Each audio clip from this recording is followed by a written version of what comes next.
আমরা এখন মাটির অণুজীব সার তৈরি করা শিখব। তো তার জন্য আমাদের লাগবে হচ্ছে গরুর তাজা গোবর হচ্ছে 5 কেজি। তারপরে লাগবে গরুর গোচানা লাগবে 5 লিটার।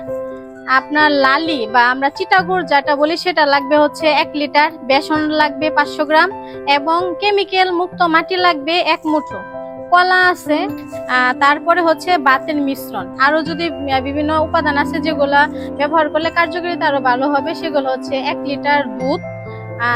তারপরে হচ্ছে আপনার হচ্ছে 2টা ডিম। তারপরে সয়াবিনের গুঁড়া হচ্ছে 200, সয়াবিনের বড়ি আমরা যেটাকে বলি 250 গ্রাম। আরেকটা হচ্ছে চাল ধোয়া পানি। তো এখন আমরা এটা কিভাবে বানাইতে হয় এটা আমরা এখন শিখবো। আমরা এমন একটা পাত্র নিব যেটার মধ্যে 120 লিটার পর্যন্ত পানি ধরে, আর আমরা বানাবো হচ্ছে 100 লিটার পানির মধ্যে। আর বাকি যে উপাদান আছে এই সবগুলা মিলে 120 লিটার যাতে পরিপূর্ণ হয়, এজন্য আমরা 100 লিটারের মধ্যে বানাবো। তো প্রথমে আমরা যে গোবর যে আছে এই গোবরটা আমরা 5 কেজি গোবর পানির সাথে মিশ্রণ করব।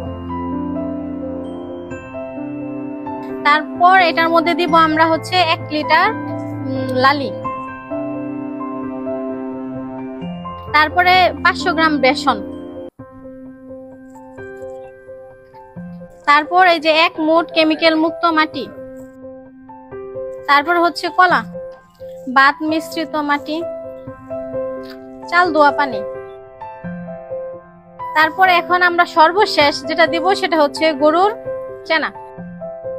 এটারে নাড়াইতে হবে, মানে মিশ্রণ যে করতে হবে এই মিশ্রণটাই হচ্ছে সবচেয়ে গুরুত্বপূর্ণ।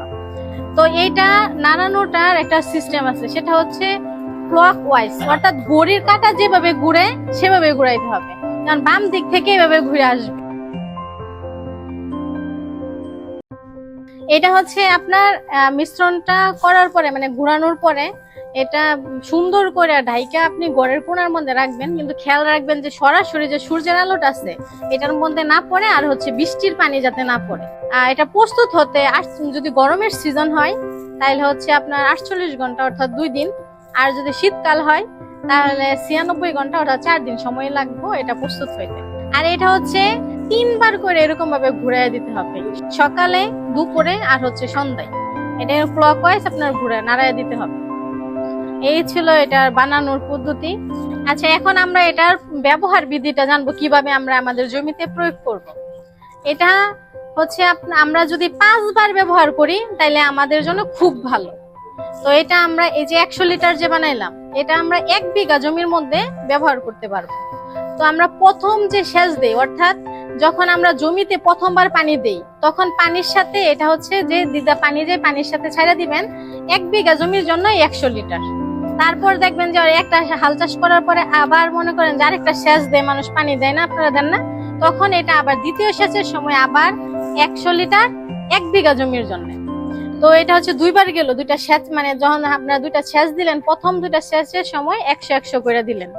তারপর হচ্ছে আপনি যখন চারাটা লাগাইলেন, রোপণ করলেন, তার 15 দিন পর পর আপনার হচ্ছে এইভাবে আবার দিতে হবে 3 বার। তাহলে কবার হলো? 5 বার। টোটাল 5 বার দিলে আপনার কার্যকারিতাটা খুব ভালো হবে।